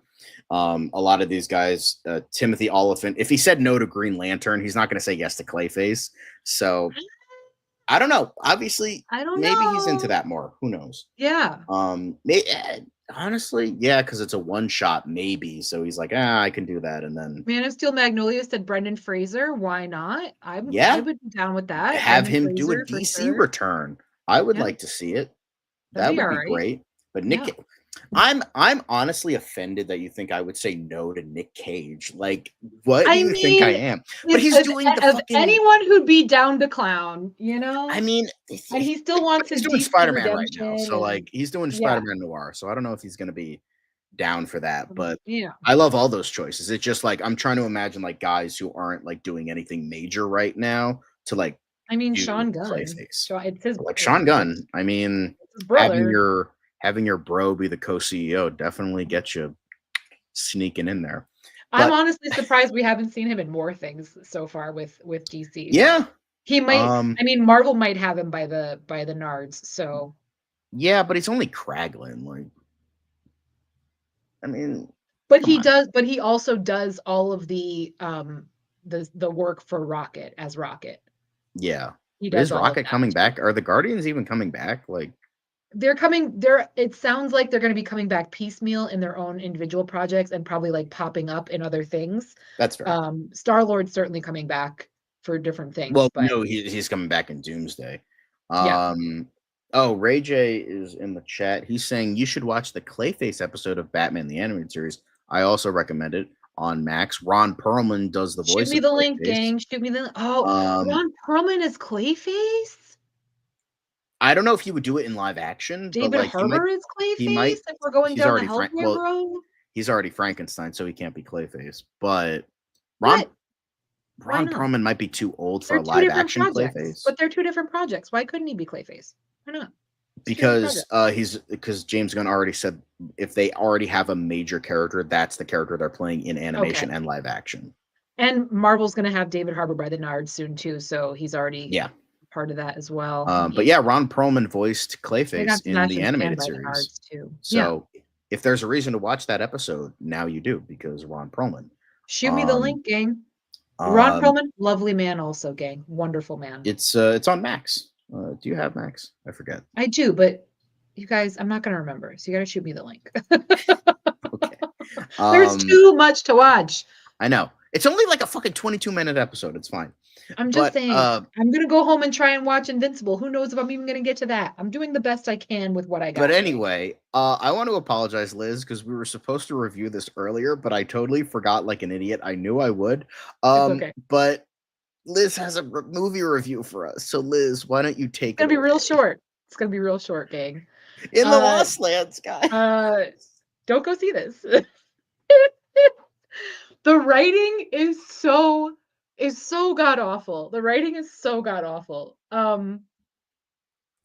It's so bad. It's really, the writing is so bad.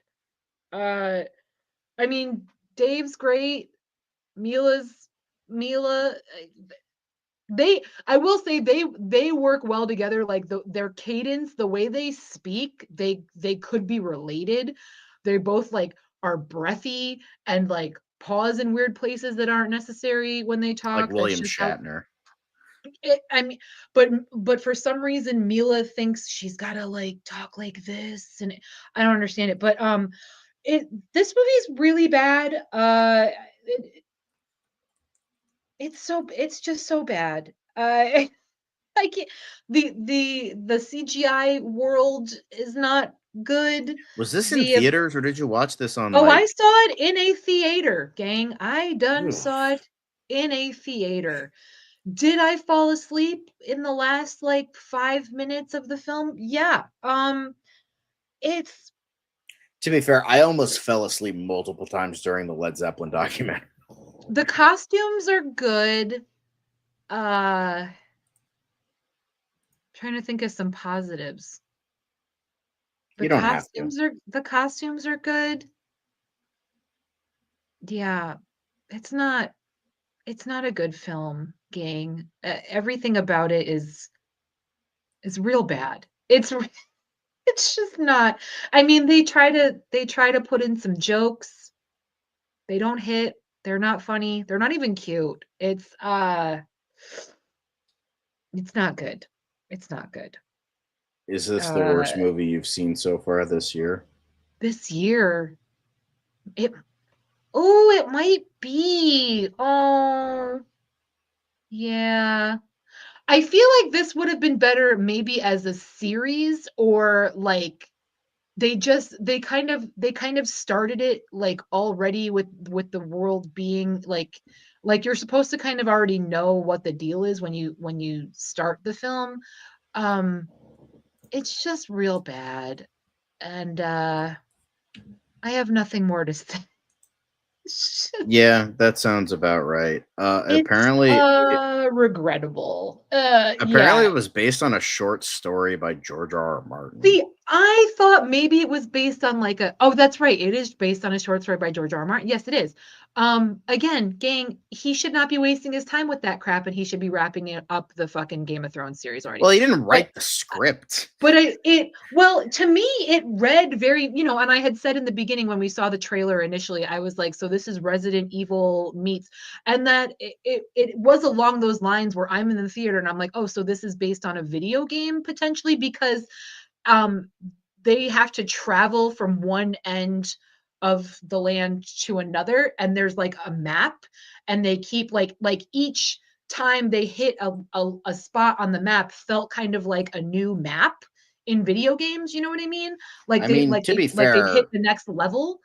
yeah.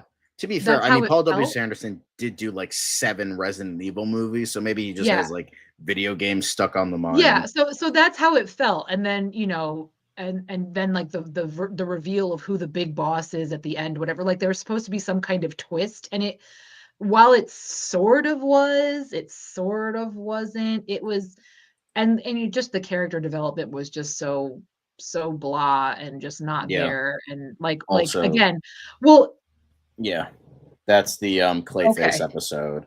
Don't worry, I'll 1, send you the 4, link and later. 5. But All right. But yeah, it's just, gang, it's not good.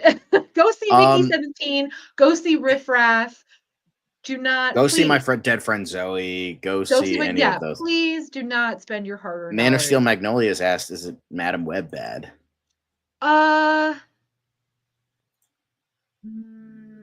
In the sense that I was pretty much cringing the whole time, yes. Yeah. And the ending was just as like, oh, all right, that's how we're ending it. Yeah, it's don't do it, gang. That's all I'm gonna say. Don't do it. Okay. Well, yeah, we got that done and over with, but I love Mila. I love Dave. Again, they would be great in like a brother-sister drama, possibly, or like maybe like a spy action kind of thing, but not. The writing was so horrific. So yeah. But that's it. Sorry you had to go through that. But again, I watch these so you don't have to, gang. That's my That is my I just feel promise bad for to Dave you. Bautista. He's like, I want to do better, more elite movies, and then he does Garbo like this, and it's like, bro, get a better agent. And apparently Mila is fine being typecast because she literally She's like, was my just, husband employs me. I'll take it. yeah, it was just Resident Evil, but she's a witch now. So that Like counts. how in Monster Hunter it's Resident Evil, but monster hunting. But that's it for today, guys. We had a packed episode today. I We didn't did realize good. it. Good for us. But you know, we tried it with a lot of quick hits, a lot of quick hits, Powerpuff Girls, and all that fun shit. Google it, gang. Go to YouTube. Watch the Powerpuff Girls trailer, the live action Powerpuff Girls trailer. Whoo! You'll be glad you did. Daredevil Born Again, everything in between. Make sure to like, guys. Get the likes up. Got 11 likes, but now we have 20 viewers, so get it up. Yeah.